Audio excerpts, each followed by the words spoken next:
ایسا بھی آیا اللہ کا قرآن فرماتا کہ یا ایھا النبی قل لازواجک ان کنتن تردن الحیاۃ الدنیا وزینتها فتعالین امتعکن واسرحکن سراحا جمیلا۔ ایک دن جبریل قرآن لے کر آیا ہمارے نبی محمد کریم صلی اللہ علیہ وسلم، اپنی بیویوں کو جمع کر کے کہہ دو میری بیویوں اگر دنیا چاہیے تھوڑی سی دنیا دے دیتا ہوں، مجھ سے الگ ہو جاؤ، مجھ سے جدا ہو جاؤ۔ اگر اللہ کو چاہتی ہو، مجھ کو چاہتی ہو تو دنیا سے محبت چھوڑ دو۔ جبریل کے قرآن لانے کی دیر تھی۔ انسانیت کے سب سے بڑے امام، انسانیت کے سب سے بڑے علم و کم والے، فہم و فکر والے، جن کی سیرت بھی اعلیٰ، صورت بھی اعلیٰ، کردار بھی اعلیٰ، اخلاق بھی اعلیٰ، جن کے بارے میں شاعر نے کتنے بڑے بہترین کلمات کہے۔ کہنے والے نے کہا یا صاحب الجمال ویا سید البشر من وجهك المنیر لقد نور القمر لا يمكن السنا كما كان حقه بعد خدا بزرگ توئی۔ قصہ مختصر ہے محمد کریم علیہ السلام تیری عظمت کو جاننے کے بعد اس فیصلے پہ پوچھے ہیں، اس نتیجے پر پوچھے ہیں خلق میں تجھ سے بڑا کوئی نہیں، علم میں تو بڑا، عقل میں تو بڑا، سیرت و صورت میں تو بڑا۔ دنیا نے دیکھا کہ اس عظیم ذات نے اپنی بیویوں کو اکٹھے کیا ہے، سامنے نظر کی عائشہ بھی بیٹھی ہوئی ہے، حفصہ بھی بیٹھی ہوئی ہے، مومنوں کی مائیں بیٹھی ہوئی ہے۔ آپ نے فرمایا میری بیویوں سنو، اگر دنیا چاہیے تو محمد کو چھوڑ کے چلی جاؤ، تھوڑی سی دنیا دے دوں گا، دنیا مجھ سے لے کے چلی جاؤ۔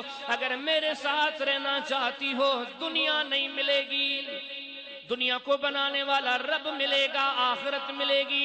یقین جانے سیرت کی کتابوں کو پڑھتے ہیں، محمد کریم علیہ السلام کی صبحیں بھی ہمارے سامنے ہیں، شامیں بھی ہمارے سامنے ہیں، دن بھی ہمارے سامنے ہیں، رات بھی ہمارے سامنے ہیں، 24 گھنٹوں کی سیرت ہمارے سامنے موجود ہے۔ محمد کریم علیہ السلام کی زندگی کا کوئی ایک لمحہ ایسا نہیں ملتا، ایک منٹ ایسا نہیں ملتا، ایک سیکنڈ ایسا نہیں ملتا۔ محمد کریم علیہ السلام نے دنیا کو ترجیح دی ہو، آخرت کو بھلا دیا ہو۔ محمد کریم علیہ السلام نے دنیا کو ترجیح دی ہو، رب کو بھلا دیا ہو۔ یقین جانے نہیں، ہر جگہ پر محمد کریم علیہ السلام رب سے نبھاتے نظر آتے ہیں، ہر جگہ پر محمد کریم علیہ السلام آخرت کو سنوارتے ہوئے نظر آتے ہیں۔ یہاں تک کہ رب نے اعلان کروایا، کون سا اعلان ہے؟ پوری سیرت اس کے اندر آ گئی۔ فرمایا قل ان صلاتی ونسکی ومحیای ومماتی للہ رب العالمین۔ فرمایا محمد کریم صلی اللہ علیہ وسلم آپ لوگوں کو اعلان کر کے بتا دیں، ان صلاتی میری نماز، ونسکی میری قربانی، بلکہ اگلے جملوں میں تو سارا کچھ آ گیا، ومحیای ومماتی للہ رب العالمین، میرا جینا بھی اللہ کے لیے، میرا مرنا بھی اللہ کے لیے۔ دیکھ شان دیکھتے ہیں، مان دیکھتے ہیں، رتبہ دیکھتے ہیں، درجہ دیکھتے ہیں، انسانیت میں کوئی ایسا نہیں آیا۔ دوسری طرف نظر کرتے ہیں، میراث میں کچھ نہیں چھوڑا، مال کچھ نہیں چھوڑا، سونو جاہو جلال کچھ نہیں چھوڑا، بلکہ حال یہ ہوا کرتا تھا محمد کریم علیہ السلام دنیا سے چلے گئے، آپ کے اصحاب کٹھے بیٹھے ہیں، احباب کٹھے بیٹھے ہیں، آپس میں مشورہ کرنے لگے۔ نبی کریم علیہ السلام کی زر نظر نہیں آتی۔ بتانے والوں نے بتایا کوئی وقت آیا تھا محمد کریم علیہ السلام کی زندگی میں ایسے دن بھی آئے، ایسے غربت کے دن دیکھنے پڑے، ایسے مسکینی کے دن دیکھنے پڑے کہ رحمت للعالمین صلی اللہ علیہ وسلم کے گھرانے کے اندر کھانے پینے کے لیے کچھ بھی نہ تھا۔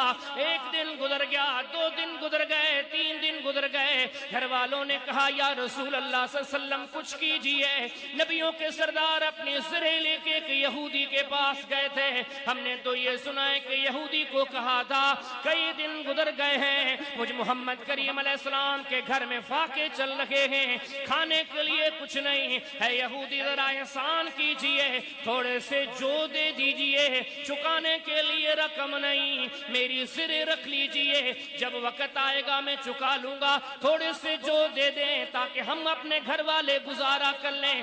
صاحب آپس میں کہتے ہیں اس دن سے لے کے وہ زرے محمد کریم علیہ السلام کی یہودی کے پاس رہ گئی. اب وقت آیا ہے کہ اس زرے کو چھڑایا جائے.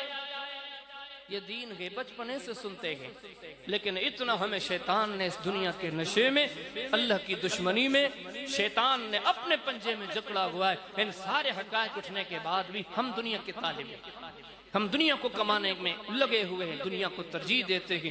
یہ بات ہم اپنے آپ سے پوچھ لیں، کسی اور سے نہیں، اپنے وجود میں بیٹھے ہوئے قاضی سے پوچھ لیں. ان سارے حقائق کو جاننے کے باوجود بھی ہم اگر اللہ کی ان آیتوں کو چھوڑ دیں، نبی کریم السلام کی حدیث کو چھوڑ دیں، انبیاء کا راستہ چھوڑ دیں، محمد کریم السلام کی سیرت چھوڑ دیں، آپ کے اصحاب و احباب کا طریقہ چھوڑ دیں، ان سارے حقائق کے باوجود بھی ہمارا رخ دنیا کی طرف ہو، علم اور عمل دنیا کا طلب کرتے رہیں، تو یاد رکھیں کوئی پہلے نہیں رہا تو ہم میں سے کون رہے گا.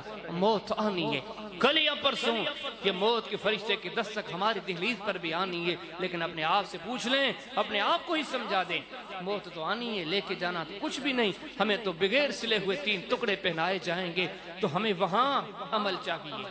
ہمیں یہ سارے حقائق بتلاتے ہیں، نہ تو رہا نہ تجھ سے پہلے والے رہے، نہ کوئی رہ ہی سکتا ہے. وَمَا جَعَلْنَا لِبَشَرٍ مِّن قَبْلِكَ الْخُلْدَ أَفَإِن مِّتَّ فَهُمُ الْخَالِدُونَ. وہ بیوی بچوں والوں، وہ دنیا، دکانداری، تجارت، لین دین، ان چیزوں کو بہترین جان کے تم ان کے پیچھے لگے ہوئے ہو. سنو، کوئی ایسا انسان نہیں آیا جو ہمیشہ رہنے کے لیے آیا. آپ ایک سفر پورا کر رہے ہیں.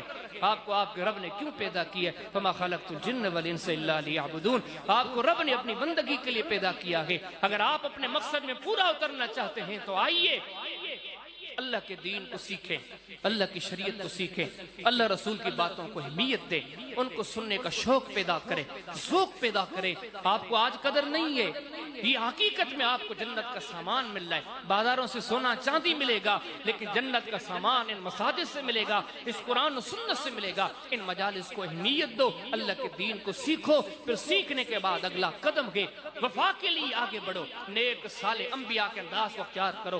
قرآن گواہ ہے، آپ کبھی ناکام نہیں ہوگے. کر لو یقین قرآن پر، مطمئن کر لو اپنے دل کو، اپنے ذہن کو تسلی دو، قربانی کے میدان میں آگے بڑھو، قرآن و سنت کے ساتھ وفا کرو. آپ کبھی ناکام نہیں ہوگے، کیونکہ ماضی میں کوئی ناکام ہوا ہی نہیں. یہ راستہ کامیاب کامران لوگوں کا ہے. اللہ پاک سے دعا کرتے ہیں میرا اور آپ کا رب ہمیں ان حقائق کو جان کر کچھ محنتیں کرنے کی توفیق عطا فرمائے.